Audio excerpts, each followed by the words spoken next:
One who can immediately come down to the level of the students and transfer his soul to the student's soul and see through the student's eye. This profound thought reminds us that teaching is not just about delivering content, it's about empathy, understanding, and connection. A very warm and cheerful morning to the Managing Trustee, Shah Sir, Campus Director, Prakash Sir, CBSE Principal, Reena Ma'am, GSEB Principal, Toral Ma'am, Higher Secondary Coordinator, Nivedita Ma'am, Play Center Headmistress, Subhi Ma'am, Senior Teacher, Saroj Ma'am, and all the dedicated educators present over here. It is my pleasure to welcome you all on the third day of our teachers training session. We are here to learn, share, and grow together, and I'm confident that today will be both inspiring and enriching for everyone present over here. Let us start today's day on a peaceful note with a beautifully written song, soulful piece reflecting with a dedication, inner resolve, and the journey of turning dreams into reality. It's a perfect song for today's occasion as it mirrors the very essence of a teacher's role. Please continue.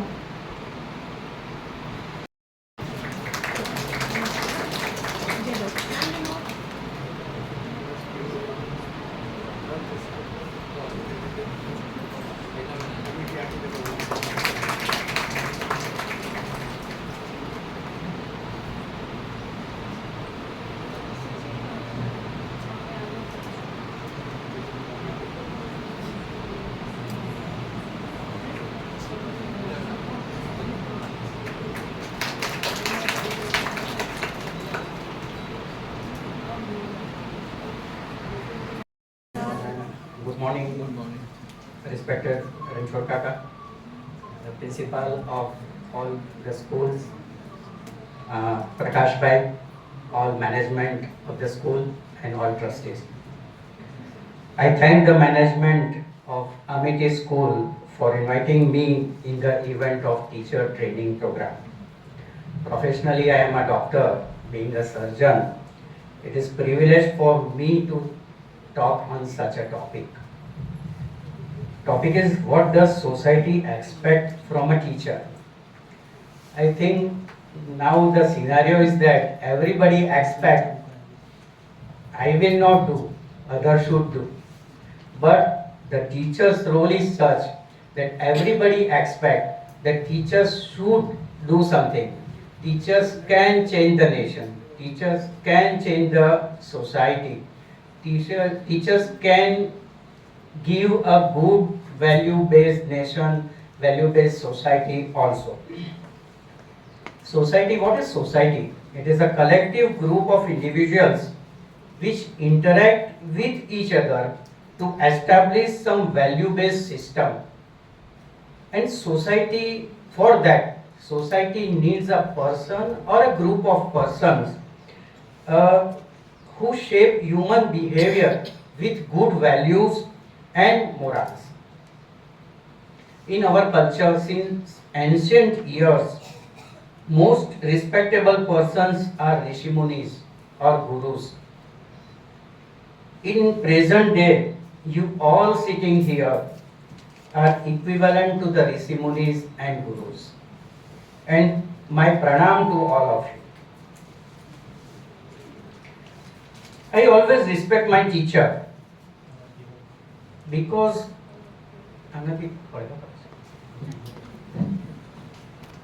studied in Government Medical College Surat to complete my MBBS and general surgery.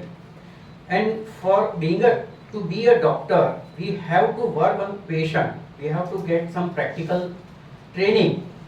So nobody will go to the civil hospital if they have full money, because they think that they are the trainers, the doctors are trainers, we will not go there. So how can we learn? We learn from those community, those underprivileged who came to the civil hospitals, and we work on them, we do the surgery on them, because they faith on us, they trust on us. So it is our duty to give something to this community. And I had in mind since then, I had in my mind to do service to the underprivileged community of our society. So when I start my practice, I am going to my native place in Trust Hospital. Since I have started my practice, so many doctors, so many private practitioners ask me, what will you get there? So every work, हम लोग बोलते हैं ना कि कुछ मिलना चाहिए, तो मिलने के लिए हम लोग काम नहीं करते। मैं वहाँ जा रहा हूँ तो हर एक प्राइवेट प्रैक्टिशनर को ऐसा दिमाग में आ रहा था कि वो वहाँ जा रहा है तो वहाँ से उसको कोई पेशेंट मिलेगा, कुछ काम करने के लिए उसकी हॉस्पिटल में कोई बेनिफिट होगा, इसके लिए ही वो वहाँ जा रहा है। लेकिन ऐसा नहीं है। जो काम जब हम चालू करते हैं सोसाइटी के लिए, कम्युनिटीज के लिए, तो वहाँ से जो अपने को मिलता है उसको हम डिस्क्राइब नहीं कर सकते। वो किसी बैंक में नहीं रख सकते, वो अपने हार्ट में ही रख सकते हैं, वो अपने लिए ही होता है। Teachers play a vital role in shaping the future of any nation. Society expects certain standards and quality of teachers to ensure that education remains the best. In today's scenario, society expects from the teachers few points I have mentioned: to excel in study, participation in activities, personal care, counseling, vocational training, use of gadgets and new technology. In short, teacher is a facilitator. They are co-learners and they are friend also. We see it one by one. To excel in study, teachers should have deep understanding of the subjects they teach. They should keep themselves updated. They should have good communication skills. In my opinion, it is very important. Every teacher has different skills of teaching and communicating with the students. They communicate with the students by means of storytelling, by means of music, by means of drama. I have heard one teacher taking the class of commerce classes in 10th or 11th, and they make a chapter in drama. They make drama and some music. They add to the music to chapter also. And he tries to learn or teach by making it another style of teaching. And this is the result that children or students grasp these things, what he wants to teach. Teachers should know children learn not only by reading, but by experience and observation.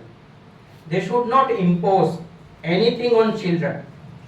Let them expose and express themselves. Even students' best performance make them proud. What I believe, the 100% result in class is the best result.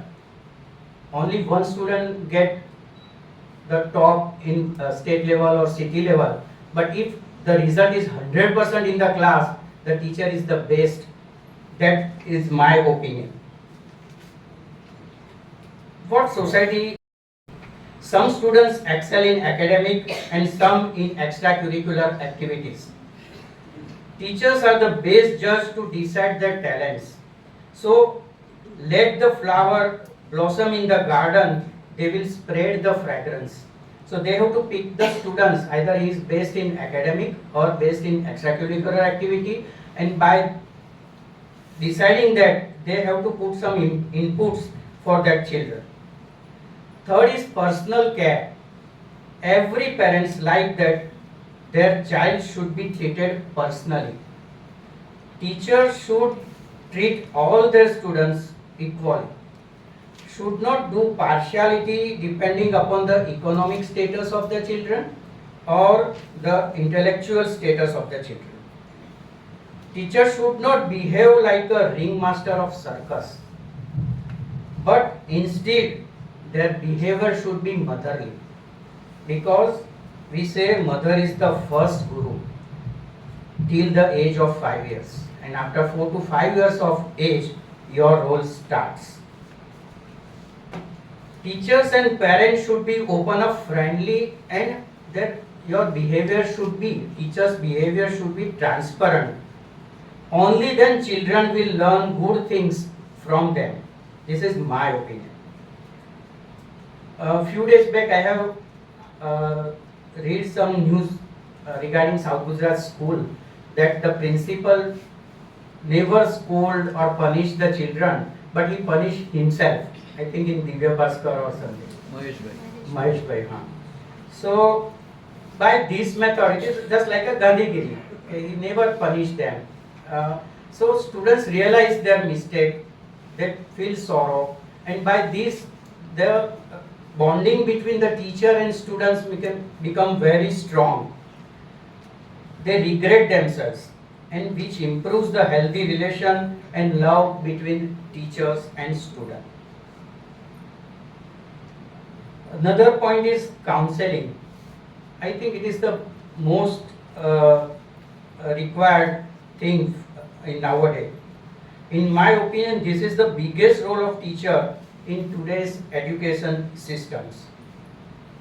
The perfect example is the तारे जमी पे जो film थी, जिसके अंदर एक counselling ही main उसका थीम था.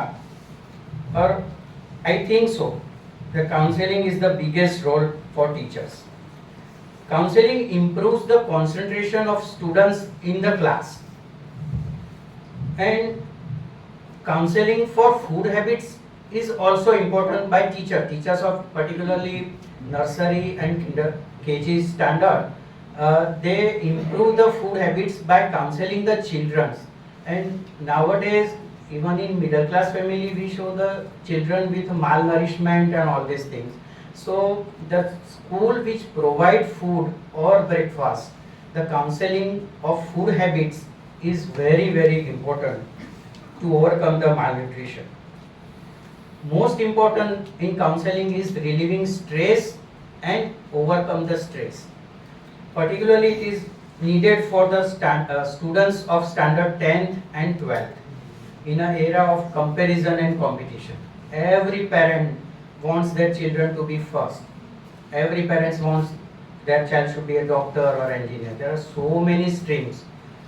But for that, counseling of children, not only children, but in my opinion, counseling of parents by teacher is also important. Teachers should make effort to have harmony among all students. It is very necessary. My observation is that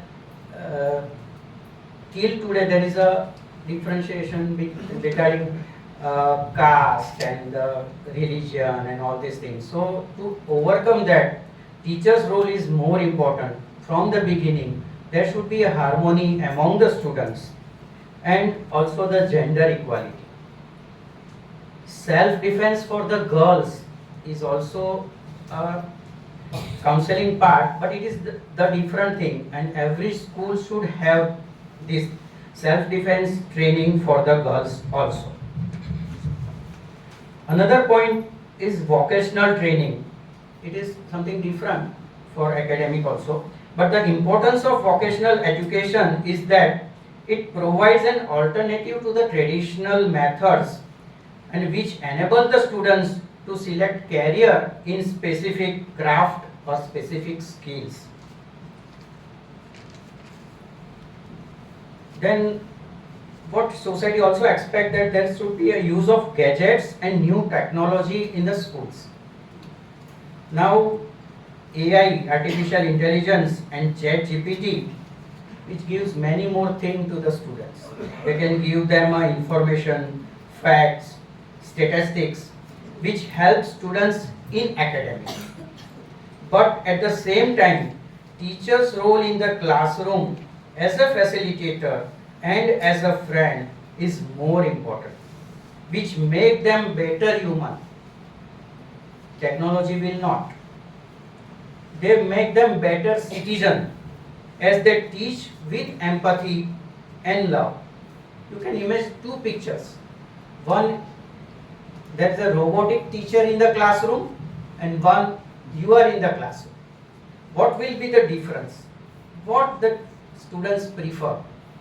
Even in the era of this concept only education and academic, they forget the sports and every activity after 10th standard, and students realize after entering the college or completing the college, the 2 years of the school life they have missed.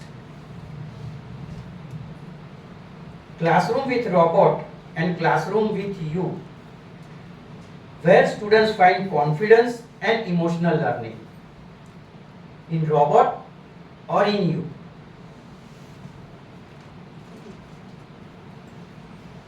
Teachers have big role now in making a digital citizens. You can make a against digital dictators. ये जो सरमुख्तियार जो ऊपर से chat GPT AI जो सब आ रहा है, they are the dictators, और उसके सामने आपको डिजिटल सिटीजन्स बनाना है. Biggest challenge for nation is to nurture new generation with feelings and values, disciplines, respect, honesty, responsibility and empathy. This all you can give. I think God has given us opportunity to serve the society, to the nation. We are in a noble profession, you and me also, the doctor and teachers. We should not think in terms of money and time. It is important, we should have. But just to make a line between money and time duration, just this is my time, I will work for this time. If I am doing some job in the hospital, they are paying me and 8 to 5 duties. If my surgery will last for more than 2 hours, 3 hours, or if there is any complication, should I leave it patient on the operation table and go? If 5 p.m. I should go, I have to go. No, this is not for us. Our profession is noble. We are not in a business, and we should give our 100% and use all our strength to make our nation strong by giving value education to future generation. Our work and commitment should be such that it promotes the fulfillment of aim and objective of the institute where we are working. Where we are working, the institute have some goal, some aims, some objectives they have prepared. For what? Why they have started the school? Why they have started the school? Before 25 years, 30 years, there is an aim to promote or to give something to the society. So it is our duty to continue this, and we have to give our 100% efforts that our aims and objective should be survived and should be fulfilled. In my opinion, school is a refinery. It refines. Where even if students come with the bad habits, bad impurities, bad values, teachers helps to purify them by rectifying their mistakes. So the school is refinery. Relations between teacher and students, but in my opinion there's two refineries. One is the professional and one it work on ethics. Nowadays people prefer modern this, हम बोलते हैं ना कि लड़का और लड़की को जब पसंद करना हो तो रूप देखते हैं, गुण नहीं देखते अंदर का, उसका कैरेक्टर देखने की अभी कोशिश नहीं कर रहे हैं. हर एक को बाहर से जो दिखावा है वो ही अच्छा लगता है, but I am against it. अगर उसका जो अंदर का जो प्रोडक्ट है उसके सामने हम देखें कि भाई वहाँ से कितना वैल्यू बेस्ड एजुकेशन मिलता है, वही हमारे लिए ज़्यादा इम्पोर्टेंट है. बाकी बड़ी बड़ी गाड़ी में आदमी वाली स्कूल या बहुत पैसे वाले जहाँ पढ़ते हैं वही स्कूल अच्छी होती है. I have seen in Baroda also. Now a parents mind पता नहीं कैसे, बट सिंगल चाइल्ड हो तो दे थिंक नहीं हम काम ज़्यादा कर लेंगे, लेकिन हमको तो पढ़ाना है उसी स्कूल में जहाँ उसकी फीस ज़्यादा हो, जहाँ बड़े बड़े लोग के लड़के पढ़ते हो. What it make difference? जहाँ एजुकेशन अच्छा हो, जहाँ वैल्यू बेस्ड एजुकेशन है, वहाँ से जो जितने लड़के बाहर आए हैं पास में, वो हम नहीं देखते। कैसे कैसे आईएएस ऑफिसर बने, कैसे आईपीएस बने, कितने बड़े डॉक्टर्स बने, या कोई सोशल सर्विस में भी गया है। तो ये भी हमारी ड्यूटी है कि पेरेंट्स का जो काउंसलिंग करे तो ये खास ध्यान रखे कि what is the importance of value based education. Relations between teacher and students based on trust, respect, love and emotional attachment. Why society expect from teachers, not from politicians or not from others? There should be something in teachers. They can mold the society, they can mold the child, mold the children. And school is nursery in real sense. जैसे nursery जो होती है वहाँ पे seeds पहले डालते हैं और उसमें से सैपलिंग बाहर आता है, यानी छोटा सा पौधा बाहर आता है। फिर उसको तैयार करके ये पौधे सब बड़े फार्म में ले जाते हैं, या तो कोई गार्डन में ले जाते हैं। फिर वहाँ फार्मर जो होते हैं वो लोग उसको कल्टीवेट करते हैं, यानी उसको खाद देना, पानी देना, उसकी मावजत करते हैं और उसकी परवरिश बराबर करते हैं ताकि एक बड़ा अच्छा पेड़ बने और जिसमें से उनको ज़्यादा से ज़्यादा प्रोडक्ट मिले। तो ऐसा ही मुझे तो स्कूल में लगा कि जो किंडरगार्टन है या केजी है, नर्सरी, प्री नर्सरी है, दे आर द सीड्स।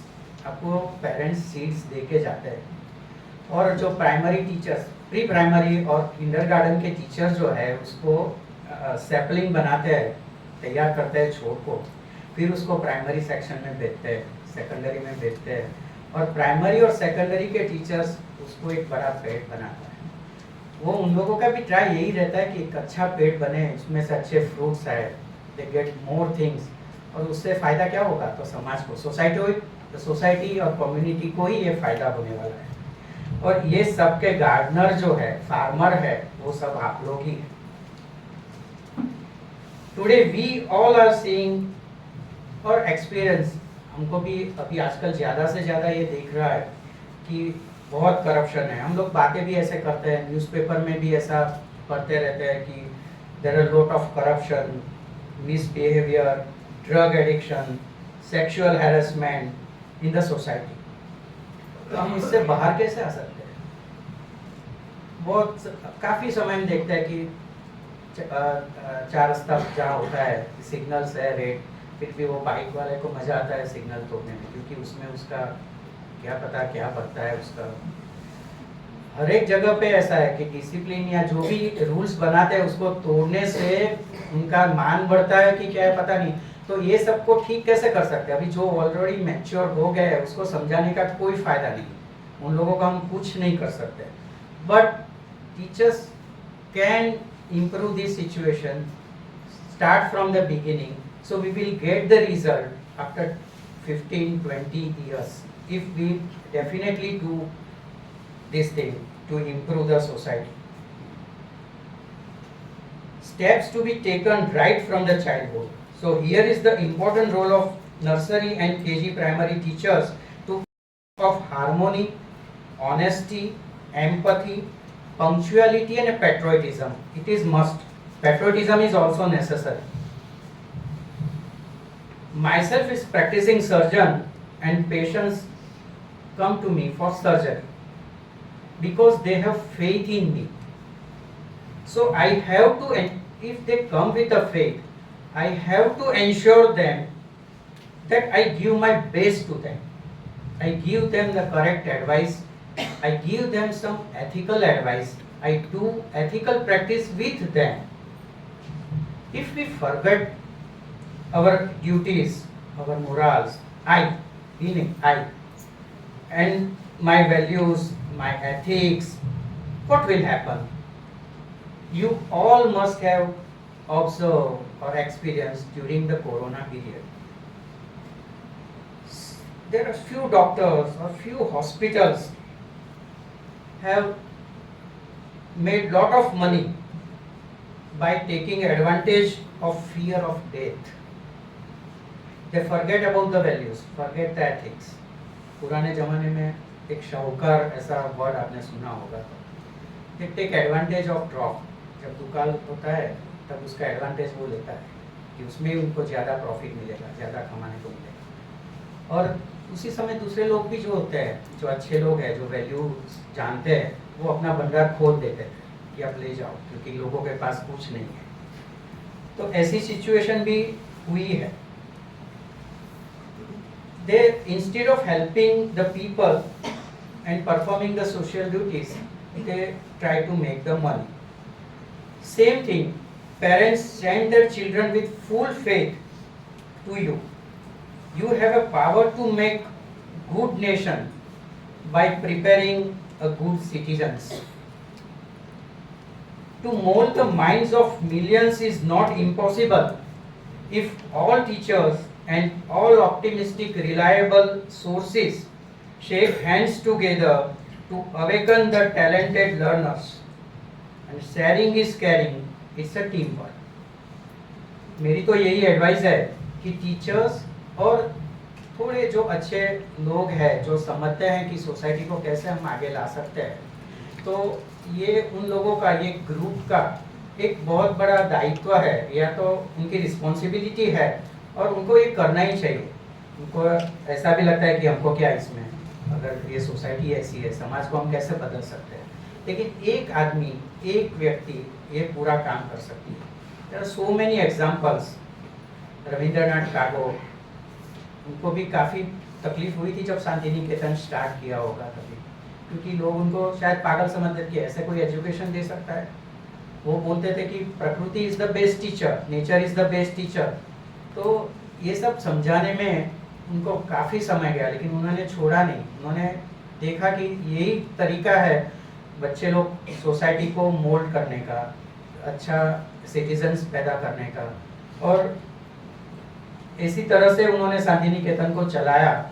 ऐसा शांति निकेतन आप लोग भी चला सकते हैं, बना सकते हैं।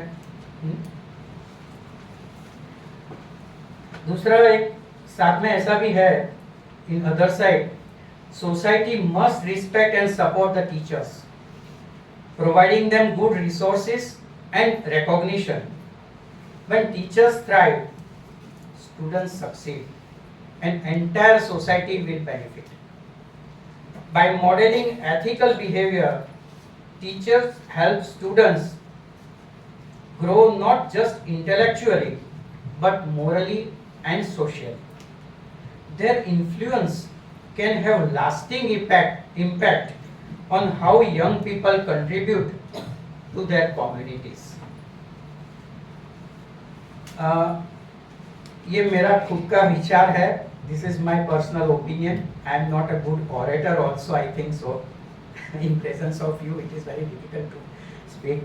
But I also like to share some my experience in education field. I am from the Gujarati medium school where I have studied. Ranchod Kaka is doing very well. The people who are Gandhian thoughts and believing Sardar Patel also, they started this school with some aims and some objectives where khadi is compulsory for the students. उसी school के समय में ही थोड़ा हिंदी में चलेगा, हिंदी और गुजराती थोड़ा mix. સ્કૂલના સમયમાં ઘણા એવા સ્ટુડન્ટ્સ, એટલે જ્યારે મારી સ્ટુડન્ટ લાઈફ હતી ત્યારે શિક્ષકો સાથેના જે મારા અનુભવો છે એ વખતે જ્યારે मैं अगर हिंदी में बोलना है तो मैं हिंदी में बोलूँ. हिंदी ओके.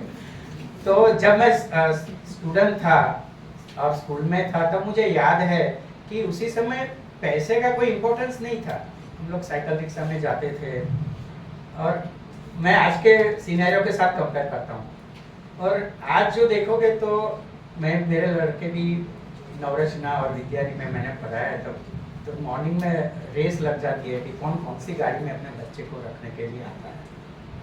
अगर मर्सिडीज ज़्यादा आती है कि BMW ज़्यादा आती है. तो आप लोग तो इतने साल से यहाँ पढ़ा रहे हैं, क्या इससे कोई फर्क पड़ता है? तो क्या देखना चाहिए और कैसे देखना चाहिए, ये पेरेंट्स को कौन समझाएगा? सोसाइटी तो एक्सपेक्ट करती है, पर मुझे तो ऐसा लग रहा है कि सोसाइटी टीचर्स को क्या देना चाहिए सोसाइटी को, कि ताकि हम एक ऐसा एटमॉस्फेयर क्रिएट कर सके, ऐसे सिटीजन्स बना सके कि जो ये देश को आगे बढ़ा सके, एक good citizens with good values. क्योंकि अभी वो सिंगल चाइल्ड होते हैं सभी, और इसकी जो साइड इफेक्ट्स है वो आज नहीं लेकिन 15-20 इयर्स के बाद अगर जो मोरल्स और वैल्यूज हम गवा देंगे तो वो पेरेंट्स को ही तकलीफ करने वाली है। स्कूल के बारे में जो मैं कह रहा था, तो खादी कंपलसरी था, खादी का यूनिफॉर्म पहन के जाने का तो कुछ इस्त्री नहीं, कुछ कंपैरिजन ही नहीं था, सबका एक सरकार। खादी में कभी वो रहती नहीं है प्रेस, और कपड़े भी ऐसे लगेंगे कि भाई सब एक इक्वल है, किसी का पेरेंट्स क्या है कुछ पता नहीं। टीचर्स का भी बिहेवियर, टीचर्स भी बहुत डिसिप्लिन, मैंने सुना है प्रेयर में जाना, सेल्फ यानी खुद ही वो जब लगाते हैं तैयारी करने, सफाई करने के लिए भी टीम, वो स्टूडेंट्स की टीम, जो लगाने के लिए पाखड़ा बोलते हैं जिसको, वो लगाने के लिए भी स्टूडेंट्स की टीम, माइक सिस्टम लगाने के लिए स्टूडेंट्स ही सब कुछ करते थे, जो सबको डिवाइड किया था। आज ऐसा कर सकते हो तो अच्छा है, नहीं तो पेरेंट्स मेरे बच्चे से झाड़ू क्यों लगवाया, ऐसा भी क्वेश्चन आता है। तो झाड़ू से ऊपर वाला काम लेकिन ये भी एक ट्रेनिंग थी, ये जो थी वो भी ट्रेनिंग थी, उससे जो काम करने का। मैं हॉस्टल में जब गया ना, तब हॉस्टल लाइफ में मुझे ये सब बहुत काम में आया कि मैं खुद काम करूं, खुद कर सकता हूं, ये खुद कर सकता हूं, बराबर कि नहीं। तो ये सब जो बेसिक ट्रेनिंग है ना, वो भी ज्यादा इम्पोर्टेंस है, ऐसा मुझे लग रहा है। दूसरा, टीचर्स और स्टूडेंट्स के 10th में कभी कभी ऐसा, वहाँ पे एग्जाम छुट्टी नहीं देते थे, सरदार स्कूल वेरी स्ट्रिक्ट कि पढ़ने के लिए ऐसा क्या है, वो हर रोज क्लास में पढ़ते हो, ट्यूशन नहीं करने का। ट्यूशन का अगर पता चल गया तो टीचर खुद, प्रिंसिपल खुद आके बोलता है कि क्यों जरूरत पड़ी तुझे ट्यूशन की। प्रिंसिपल खुद बुलाएगा अपनी चैम्बर में कि क्या टीचर नहीं बराबर पढ़ाते, समझ में नहीं आता है। ये सब क्या दिखाता है कि प्रिंसिपल भी ऐसा इंसिस्ट करते थे कि teacher should give attention to the all the students and equally. Just वो आगे आ रहा है, वो बोर्ड में नंबर आएगा, उसको ही ध्यान रखना, ऐसा नहीं था। एक दो बार ऐसा भी हुआ है कि खाली ऐसा बीमार करके फोन कर देने का कि बीमार हूँ, आज स्कूल में नहीं आ सकता हूँ, तो teacher directly call to the father और मदर, कहाँ है वो लड़का, कहाँ है। तो इतना ध्यान रखते थे, पर्सनल केयर इतनी ज्यादा रखते थे। और ऐसा वो सिचुएशन की वजह से मेरा स्कूलिंग तो लगभग 35 इयर्स ज़्यादा हो चुका। 82 में मैंने 12th पास किया। आज तक पुराने टीचर्स मुझे नाम से याद रखते हैं। What it shows the bonding between teacher and student. तो ये जो है वही हर एक स्कूल में होना चाहिए, ऐसा मुझे लग रहा है। और ऐसा जो बहुत हाईफाई स्कूल में ये लैकिंग है, ऐसा भी मुझे लग रहा है, क्योंकि मेरे स्टूडेंट्स और मेरे बच्चे और उनके टीचर्स का रिलेशन इतना नहीं है जितना आज मेरे स्कूल के टीचर और मेरे रिलेशंस। मेरे टीचर्स आज भी मेरे साथ इतने रिलेशन रख रहे हैं, नाम से याद कर रहे हैं। हमारे प्रिंसिपल के बारे में थोड़ा कहूँगा, मैंने उनको गवा दिया है, उषाबेन श्रॉफ करके, वो प्रेसिडेंट भी थे। उन्होंने पूरी लाइफ स्कूल के लिए डेडिकेट किया।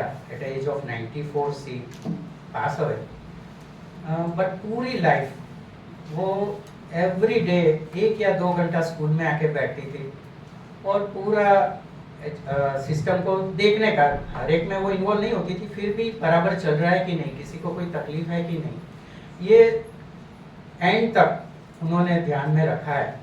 और मेमोरी भी उतनी शार्प थी कि कोई 20 साल पुराना स्टूडेंट भी आके उसको मिलता था तो नाम से उसके बुलाती थी, उनके पेरेंट के बारे में पूछती थी।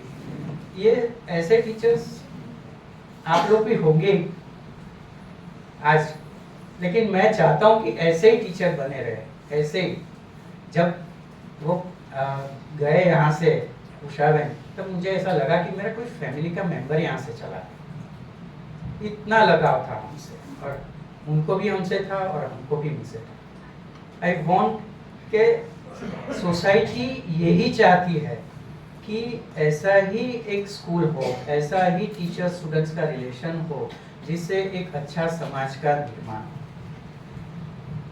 बहुत चीज़ आप लोग भी करते होंगे, मुझे ज़्यादा तो पता नहीं है, लेकिन दूसरा जो हम गांव में जो स्कूल है वहाँ पे बच्चों के ऑनेस्टी और रिस्पॉन्सिबिलिटी के लिए 2-3 चीज़ करते। एक राम की दुकान करके चालू किया है, रामनी दुकान है। वहाँ पे हम नोटबुक्स, पेंसिल, रबर वो सब एक बाहर ही रख देते हैं कपबोर्ड के अंदर। अगर जिस और उसकी रेट लग देते हैं कि ये 2 रुपये का है, 5 रुपये का है, 10 रुपये का है।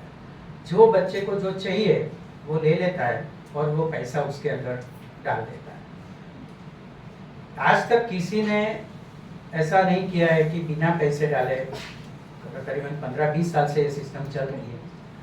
दूसरी एक सिस्टम खोया पाया करके है, वो भी ऑनेस्टी और जो चोरी करने की थोड़ी आदत होती है उसमें से बाहर लाने के लिए ऐसा हमने प्रयोग किया था। तो उसके लिए हमने खोया पाया करके एक कपबोर्ड रखा है वहाँ पे। अगर बच्चे को कुछ मिलता है, किसी का वाटर बैग मिलता है, कुछ भी मिलता है, तो वो कपबोर्ड खोल के उसके अंदर रख देता है और टीचर को इन्फॉर्म कर देता है।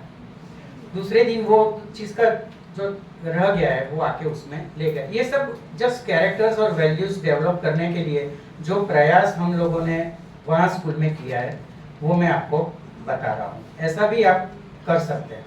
ये प्रैक्टिकल ट्रेनिंग भी बच्चों के लिए काफ़ी इम्पोर्टेंट है। और कुछ आपको लगा कोई આવું એક પુસ્તક લખ્યું છે એવા તમારા પ્રોફેશનલ લાઈફના અનુભવો કે જે તમારા હૃદય અને મનને હચમચાવી નાખે। ગરીબી શું છે? एक पेशेंट विदाउट प्रॉपर फंड किस तरह से आप सर्वाइव करते हैं, प्लीज उनके बारे में बताइए। क्योंकि BMW वालों की बात नहीं करनी है, लेकिन साइकिल वालों की बात करिए। And what is the purpose to visit such an organization, Seva rural या other, where you are not getting anything, just you are getting the pleasure out of this all। वो pleasure आपको क्या मिलता है वो भी बताइए। मैं पिछले 30 साल से 35 साल से ये रानासन में जा रहा हूँ। उसका जो गांव की जो सिचुएशन है आजकल, उसमें ऐसा है कि आप भी देखते होंगे कि बच्चे लोग को कमाने के लिए बाहर जाना पड़ता है। तब पेरेंट्स अकेले रहते हैं गांव में और उनके पास कोई सोर्स ऑफ इनकम भी नहीं होती है। और उन लोगों की जब छोटी छोटी तकलीफ़ें होती है, देखते हैं कि सीए ब्रेस्ट कैंसर के औरत जो लोग जब दिखाने आते हैं ना, तो इतना बड़ा बढ़ गया होता है। फिर हम डांटते हैं क्यों वो आज तक नहीं आए, यहाँ नज़दीक में ही है, तो लाएगा कौन? और अगर लाता है तो उसको आके हॉस्पिटल तक तो आना पड़ता है। तो एक दिन के लिए उसको खेत मजूरी जो डेली वेजेस होता है ना, तो वो भी उसका चला जाएगा। तो ये सब सोच के वो लोग इतना डिले करते हैं। फिर हमारे पास आते हैं, अभी ये तो गांव में हॉस्पिटल है, 70 बेड हॉस्पिटल है, लेकिन प्राइमरी केयर यानी सर्जरी गायनेक सब चलता है, लेकिन कैंसर सर्जरी तो वहाँ नहीं होगी। तो हम लोग उन लोगों के लिए सब करके देते हैं कि भाई फ्री कर देते हैं। अहमदाबाद में कांटेक्ट करते हैं कि भाई यहाँ कैंसर का हॉस्पिटल है, वहाँ तक जाना चाहिए आपको, और ये करेंगे वो करेंगे। फिर से जब सैटरडे में जाता हूँ वापस आके बैठ जाते हैं, क्यों गए नहीं, कुछ नहीं बोले, कुछ भी नहीं बोलेंगे। फिर समझ जाते हैं हम लोग कि ये नहीं जाए। फिर हम पैलिएटिव ट्रीटमेंट देते हैं। क्या हालत होगी देखो आप, क्योंकि उनके बच्चे तो आते ही नहीं है। अगर आते हैं तो उन लोगों के पास समय, उनकी मजबूरी है, ऐसा नहीं है कि जानबूझ के उनको कोई, लेकिन ऐसी हालत अभी भी है, आज भी है। हम लोग पोशीना में भी कैंप करते हैं। पोशीना एक आदिवासी एरिया है अंबाजी के पास, और वहाँ भी हम 30 साल से, मैं साल में एक बार 2 दिन का वहाँ पे कैंप करता हूँ। इतना बढ़िया रास्ता बन गया है, इतनी बड़ी हॉस्पिटल। CSC आप देखोगे तो मेरी हॉस्पिटल में भी हम लोग जो स्क्रब होते हैं ना, हाथ धोते हैं ना ऑपरेशन के पहले, तो पानी से धोते हैं हम लोग। वहाँ पे RO सिस्टम दिया हुआ है गवर्नमेंट ने वो स्क्रब होने के लिए। इतना बड़ी बड़ी रूम, ऑपरेशन थिएटर और इतने सारे इंस्ट्रूमेंट। लेकिन जब जाते हैं ना, लॉक होता है। लॉक हम लोग खोलते हैं, हमारा पूरा स्टाफ, हम लोग वहाँ से पूरा एम्बुलेंस भर के, इवन स्लीपर्स, ड्रेस सब लेके जाते हैं। बड़ी हॉस्पिटल ना, वहाँ 45 kV का जनरेटर भी दिया हुआ है गवर्नमेंट। वहाँ 3 MBBS डॉक्टर एम्प्लॉयड है, एक गायनेकोलॉजिस्ट है, एक फिजिशियन है, और कितने सारे स्टाफ हो गए जब। लेकिन हम जब जाते हैं तो खाली एक वॉचमैन होता है वहाँ पे रात को, वो बोलता है कि हम टाँके ले लेते हैं फिर भेज देते हैं। आज भी, हाँ आज भी ये सच्ची हकीकत है, 100% ट्रू। बाकी जो अगर वो सब, हमने तो इतने मेडिकल कॉलेज स्टार्ट किया है ना हर एक डिस्ट्रिक्ट में गवर्नमेंट ने, तो हमको ऐसा था कि अभी एनजीओ की कोई ज़रूरत नहीं है। हमको क्या, मुझे बड़ौदा से 3 घंटा लगता है वहाँ जाने में और गाड़ी लेके जाने का, फिर अभी ज़रूरत नहीं है लोगों को। हिम्मतनगर में भी इतनी बड़ी 600 बेड वाली मेडिकल कॉलेज और वो सब, तो हम धीरे धीरे बंद कर रहे, क्योंकि डोनेशन पे चलना, लंबे समय तक डोनेशन पर कोई भी चीज़ चलाना बहुत तकलीफ वाला काम होता है। तो हमने स्टार्ट किया कि भाई चलो डिलीवरी का पेशेंट आया तो देख लेने का, उसको फ्री सब आयरन टैबलेट देना, उसको एग्जामिन करना, और फिर डिलीवरी के टाइम पे उसको हिम्मतनगर सिविल हॉस्पिटल में भेज देना, या सीजर करना है तो सिविल में भेज देना। एम्बुलेंस वापस आ जाती है, वहाँ पे डॉक्टर ने बोल दिया कि अहमदाबाद जाना पड़ेगा। गाँव का पेशेंट जो हिम्मतनगर नहीं जाता है, हमारी एम्बुलेंस रखने जाती है, वो अहमदाबाद कैसे जाएगा? 1 महीने तक ऐसा ट्राई किया हमने कि ये बेचारे, फिर वहाँ से कोई शुभचिंतक हिम्मतनगर सिविल से उसको बोलता है, या हिम्मतनगर प्राइवेट में चला जा सामने। ये सिचुएशन है जो मैंने बोला ना आपको, आपकी क्या जरूरत है, वो ये सब। वो शुभ चिंतक उसको वहां भेज देता है जिसके पास पैसा नहीं है, हम लोग उसको फ्री देख रहे हैं, फ्री एम्बुलेंस में भेज रहे हैं, उसको प्राइवेट में ट्रांसफर कर देता है पेशेंट। अभी 600 बेड की हॉस्पिटल चालू है वहाँ पे। ये सब अभी भी हो रहा है, आज भी चल रहा है। हमने बीच में एक बार आज मोटी सर्जरी की बात करिए छे ने, तो कार्डियक कैम्प, बच्चों, छोटे छोटे बच्चों में बहुत तकलीफ होती है, छेद होता है हार्ट में, ब्रेथलेस हो जाता है। तो गांव के आसपास बहुत ऐसे बच्चे हैं, लेकिन उसके माँ बाप नहीं ले जा सकते क्योंकि वो डेली बेसिस पे काम करते होते हैं। तो सत्य साई हॉस्पिटल के साथ मिल के हमने एक कैंप किया, वहाँ पे बुलाया इको वाले को, बहुत सारा हेल्प किया हमने, उन सबका ऑर्गेनाइज किया कि ऐसा ऐसा करके। और तो 15 पेशेंट के लिए हमने सब कुछ तैयार किया, उन लोगों को भेजने का, वापस लाने का। एक उनका PRO जैसा एक हमारे हॉस्पिटल में से एक व्यक्ति को एक काम दिया कि पेरेंट्स के मोबाइल नंबर देके, तो भी खाली 8 पेशेंट वहाँ पे पहुँचे, इतना फ्री, इतना हेल्प करने के बावजूद, क्योंकि सोशल भी उन लोगों का इतना पुअर है अभी भी। हम जो भी देख रहे हैं ना, वो ऊपर का लेयर ही अभी देख रहे हैं, ग्राउंड रियलिटी अभी भी इतनी अच्छी नहीं है। कभी कभी ऐसा होता है कि ये सब छोड़ के कुछ करें उन लोगों के लिए, बाहर से बहुत अच्छा दिखता है, रोड्स सब बहुत अच्छे हैं, आप पैसा दे दे तो लोगों को तो एक रूम बना देता है वो, लेकिन उसके जो अंदर का जो चीज़ है उसको बदलने के लिए बहुत कुछ करने की ज़रूरत है, बहुत कुछ करने की ज़रूरत है। और जो बिजली वाला की जो उनका तो एक्सपीरियंस काफ़ी, ऐसे बहुत सारे डॉक्टर्स हैं, ऐसा नहीं है। जो कोविड का मैंने एग्जांपल लिया वो फ्लू है, वो ज़्यादा देर याद रखने की जरूरत नहीं, उससे भी काफ़ी अच्छे डॉक्टर्स जो लोगों के लिए करते हैं, बहुत सारा काम करते हैं। भावनगर में भी एक हॉस्पिटल है जो बिना बिल लिए, पैसे लिए एक पूरा काम कर रही है। तो ये सब बात निकले, मैं इसका भी रोल आपका ही है। आप जैसा कल्टीवेट करोगे, बच्चे को जैसा तैयार करोगे, वो 12वीं के बाद नक्की करेगा कि नहीं मुझे भी समाज के लिए कुछ करना है, वो यहाँ से ही आएगा, MET से ही निकलेगा और बाहर आएगा। और बहुत ज़रूरत है, बहुत ज़रूरत है। तो विराट कोहली का 18 नंबर की जर्सी लकी निकली, 18 साल के बाद उसको अवार्ड मिला। एक ऑस्ट्रेलियन जो कमेंटेटर ने विराट कोहली को एक बहुत मार्मिक प्रश्न पूछा तो कि ये T20 में आप खेलते हैं, वनडे में खेलते हैं, so what about the test match? Ultimately, the player is to be evaluated by his performance in a 5 days match, not by 2020. आज हमारे स्कूलों में भी JEE is considered as 2020 and board exam is considered as test match. तो एक ही player को 2 तरह से रोल करने पड़ते हैं। एज ए डॉक्टर सर आपको एक सोशल सर्विस करनी पड़ती है, एंड ऑन अदर साइड आप एक प्राइवेट हॉस्पिटल चलाते हैं, वहाँ भी ऐसे ही पेशेंट होंगे। तो व्हाट इज योर रोल कि आप किस तरह से ये दोनों फॉर्मेट के मैच हैंडल करते हैं? मैंने पहले बोला ना, कुछ पाने के लिए कुछ खोना पड़ता હા, है. અને પેલું સાંજે સૂતી વખતે તમને શું થાય છે આમાં? આજે સેવાશ્રમમાં તમે જશો સેવા રૂરલમાં અને રાત્રે સૂશો ત્યારે તમને કંઈક જુદા પ્રકારનો અનુભવ થશે કે આજે મેં ચાલો 2 સરસ પીઝા ખાધા?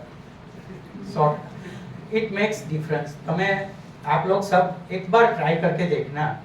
मैंने बोला ना, बहुत सारे लोग ऐसा पूछते हैं कि इतना 3 घंटा जाने का, फिर वहाँ काम करने का, वापस आने का. स्टार्टिंग में जब मैंने प्रैक्टिस चालू किया ना, तो अगले ही दिन अपेंडिक्स का पेशेंट, मुझे सैटरडे जाना था, सुबह में 5 बजे मैं निकलता था, तो 7, 6, साढ़े 6 बजे अपेंडिक्स का पेशेंट आया. 30 साल पहले की बात कर रहा हूँ. तब वो अपेंडिक्स की सर्जरी का चार्ज मैं 8,000 रुपया लेता. अभी मेरी तो स्टार्टिंग की प्रैक्टिस थी, 2.5 लाख की लोन थी, इन्वेस्टमेंट था, हार्डली 10 दिन हुआ था. क्या करना चाहिए? दूसरे दिन मुझे रनासन जाना था 5 बजे. अगर मैं सर्जरी करूँ तो पेशेंट को कौन देखेगा? रात को करूँ तो भी. तो क्या करना चाहिए मुझे? 8,000 रुपया एक साइड पे दिखता है, वहां तो कुछ मिलने वाला नहीं है. पेट्रोल खर्च करके जाता हूँ मैं तो, मेरा गाड़ी लेके. तब भी रात को ही मुझे ऐसा विचार आया कि वहां तो 15 दिन पहले अपॉइंटमेंट दिया हुआ था रनासन में, एंजली हॉस्पिटल. वो लोग तो गाड़ी भाड़ा करके आ चुके होंगे, केस निकाल के बैठ गए होंगे सुबह में 8 बजे. ये 8,000 तो मैं कमा लूंगा. और मैं गया. तब भी मुझे ऐसा नहीं आया कि 8,000 गया, चल चलेगा. वहाँ ना बोल सकता था मैं, मुझे कोई रोकने वाला नहीं था. मैं तो ऑनररी सर्विस देता हूँ, मुझे कौन रोकेगा? बराबर की. लेकिन आप सोचो, तीसरे दिन फिर से एक अपेंडिक्स का पेशेंट मेरे प्राइवेट में आया. किसने भेजा होगा? यही है, कुछ नुकसान नहीं हुआ है.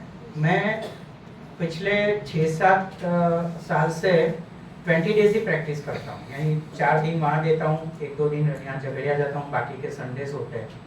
मुझे कभी ऐसा महसूस नहीं हुआ कि मेरी प्रैक्टिस कम हो गई, मुझे पैसा कम मिला, पैसा कम हो गया. ऐसा कुछ नहीं.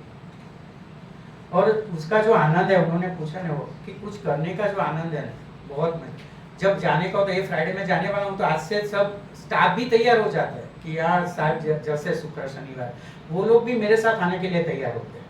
ये 30 साल का जो मेरा जाने का है, वहाँ से इतना फायदा हुआ कि मेरा जो स्टाफ है उसमें से 4-5 लोग ऐसे हो गए, वो हर साल मुझे पूछते हैं कि कैंप में इस बार मुझे ही ले जाना है. हम साल में 3 कैंप करते हैं.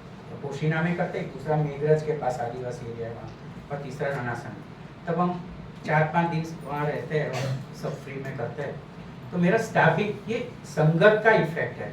उन्होंने भी देखा होगा कि इससे कुछ मिलता है. क्या मिलता है? बैंक में जमा करने वाला कुछ नहीं मिलता है, वो आप डिपॉजिट नहीं कर सकते, लेकिन उसका डिपॉजिट ऊपर हो जाता है, और ऊपर वाला ही मेरा ध्यान रखता है. ऐसा मुझे लग रहा है, मुझे फील हो रहा है.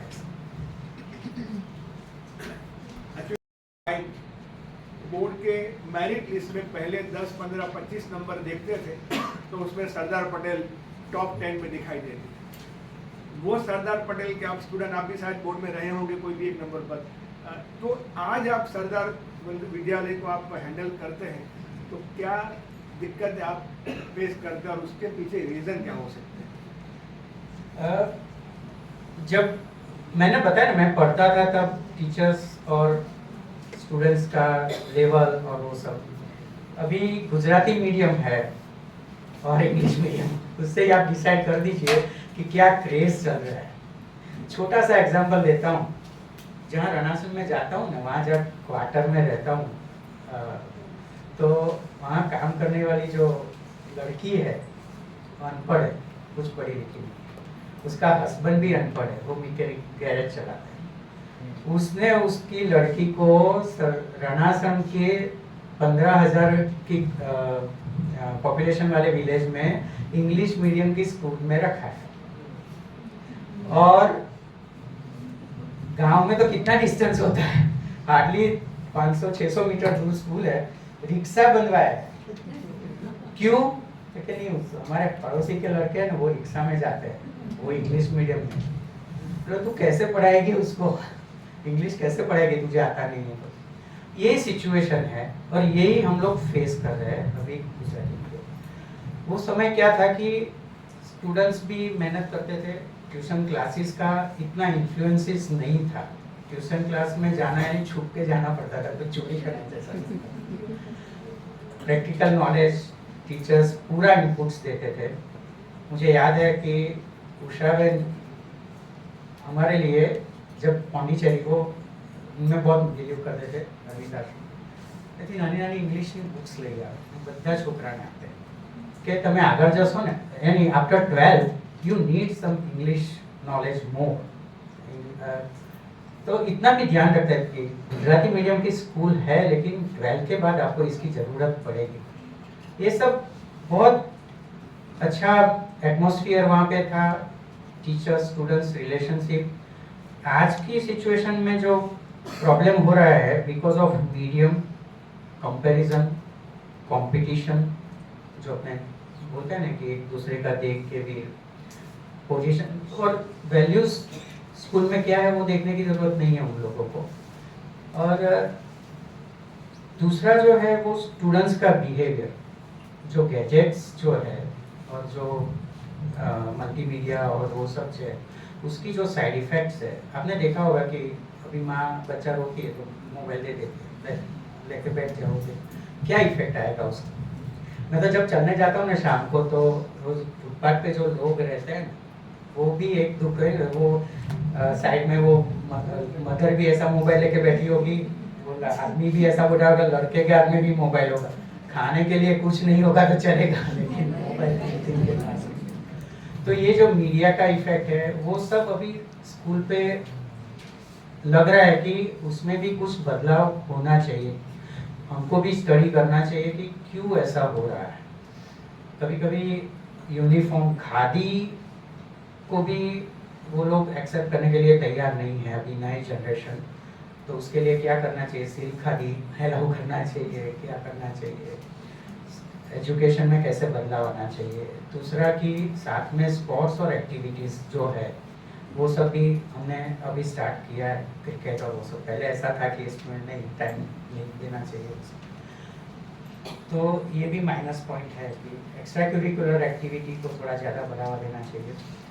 और मुझे अभी थोड़ा ज़्यादा लग रहा है, हमने लास्ट ईयर थोड़ा ट्राई किया है कि यूपीएससी जीपीएससी के लिए जो तैयारी करानी चाहिए वो 5th स्टैंडर्ड से स्टार्ट करना चाहिए, जो वहाँ लेकिन है गुजराती मीडियम में तो नहीं, क्योंकि बच्चे लोगों को कुछ एक्स्ट्रा नॉलेज, रीडिंग, न्यूज़पेपर पढ़ने की आदत नहीं है बच्चे को। तो ह्यूमन लाइब्रेरी स्टार्ट करना चाहिए, मेरा बोलना। Human library should be there कि जहाँ डिस्कशन हो सके, बातचीत हो सके। तो ये प्रधानमंत्री में मिलेगा, गाड़ी लेके आया है उसके लड़के, हाँ मिल सकता है, तो भी ठीक है, हम जाते हैं। एक दिन में पीएमजे कार्ड निकाल के लेके आते हैं, पीएमजे में काम करवा के लेके आते हैं। अभी यही हमको सिस्टम को ब्रेक करना है, बस ये जरूरी है। सर पीएमजेवाई की बात कर रहा हूँ, कंसिस्टेंटली सर ये सोशल सर्विस करते हैं, ક્યારેક એવું થાય છે ખરું કે મૂકો નહીં, આમાં કંઈ બહુ કર્યું હવે, કઈ लोग रिटायर्ड हो जाते हैं, तो मुझे ऐसा लग रहा है कि मैं प्राइवेट बंद करके वहाँ चले क्योंकि बहुत मजा आता है वो, અને એનું એટમોસ્ફિયર તમારું વર્કિંગ आपको सोशल वर्कर नहीं बना देंगे। हम लोग कभी ऐसा नहीं सोचते हैं कि हम सोशल सर्विस करने जाते हैं तो दूसरों को भी करना चाहिए। जिसको वॉलंटरीली ज्वाइन होना है वो अलग है बात है, बाकी कोई डॉक्टर भी आके फ्री करे यहाँ या सेवा रोलर में, हम कभी ऐसा एक्सपेक्ट नहीं करते हैं कि जिसको हम एम्प्लॉय करते हैं वो फ्री करे। हाँ, लेकिन वो मैंने बोला ना, इंस्टीट्यूट का, संस्था का जो एम्स, ऑब्जेक्टिव्स और जो गोल्स है उसको बराबर पकड़ के रखना चाहिए, ये हम लोग खास ध्यान रखते हैं। जनरली हम लोग का परसेप्शन ये है कि वो हेल्प हमें मिलती नहीं है। 100% हम लेते ही नहीं हैं, क्योंकि जब भी हम लोग बहुत बड़ा माफ कर हाँ बस, क्योंकि वो लोग ऐसा समझते हैं कि हम ही आप लोगों को चला रहे हैं, बराबर कि। और ग्रांट देते हैं तो भी जैसा अपने पर उसने को कुछ भीख दे रहा है, ऐसी तरह से हम आँख की सर्जरी करते हैं, फ्री करते हैं कैटरेक्ट की, अराउंड 5000 कैटरेक्ट पर ईयर होता है। हर कैटरेक्ट पे 1500 रुपीज़ या 1600 रुपीज़ गवर्नमेंट को देने का होता है। वो इतना क्वेरी लेके आता है 1.5-2 साल तक, फिर हमको पूछते हैं कि आपके ट्रस्टी कौन है, वो क्यों समझते नहीं है, क्यों मिलने नहीं आते हैं। ऐसा डिस्ट्रिक्ट में से हमको मैसेज आता है, हम बोलते हैं हम आते नहीं है, हमारा स्टाफ ही आएगा, हमारा ये आदमी आएगा, आपको जो क्वेरी है। बोले कि ये पेशेंट की साइन नहीं है, तो हम 25 किलोमीटर दूर जाके उसमें साइन करा के लेके आते हैं, कोई वादा नहीं, लेकिन हम करप्शन में नहीं जाएंगे, मतलब नहीं जाएंगे। दूसरी चीज है कि उसमें एनजीओस का भी थोड़ा प्रॉब्लम है। अभी गवर्नमेंट ने थोड़ा अच्छा स्टेप लिया है, क्योंकि थोड़े थोड़े फैक्ट जो एनजीओ है जो अपना ये जो सोशल सर्विसेज का ढांचे को थोड़ा नुकसान कर रहा है, उसके लिए भी गवर्नमेंट ज़्यादा ध्यान रखे। जो आपने फॉरेन कंट्रीब्यूशन के लिए जो स्ट्रिक्ट रूल्स एंड रेगुलेशन किया है, वो सब अच्छे एनजीओ के लिए अच्छा ही है। और ऐसा नहीं है कि गवर्नमेंट के साथ नहीं काम करना चाहिए, हम गवर्नमेंट को भी रिस्पेक्ट देते हैं, उन लोगों की जहाँ जहाँ जरूरत होती है मदद करते हैं, लेकिन इन्वॉल्वमेंट नहीं हो तो अच्छा है, ऐसा लगता है, ऐसा एक्सपीरियंस से लगता है। फंड्स का प्रॉब्लम नहीं आता। दिखते ही है आपको ज़्यादा, आपका काम देख के, अगर आपकी ट्रांसपेरेंसी है, आपका वर्क है और पूरा वर्क आपका पूरा अकाउंट आपका ट्रांसपेरेंट है ना, तो हमको ये 35 साल में सामने से लोग पूछते हैं कि इतना पैसा हम देने जा रहे हैं, इतना देने जा रहे हैं, तो हमको कभी कभी ब्रेक करना पड़ता है कि नहीं, हमारे पास काम करने वाले लोग नहीं है, ये पैसा हम नहीं ले सकते आपसे। ऐसा भी है, यानी मिल जाते हैं, अच्छे लोग हैं समाज में जो पैसा देने के लिए तैयार है, उन लोगों को ये पसंद है, लेकिन आपका काम भी अच्छा होना चाहिए, डेडिकेशन के साथ होना चाहिए, ट्रांसपेरेंसी उसमें होनी चाहिए बस।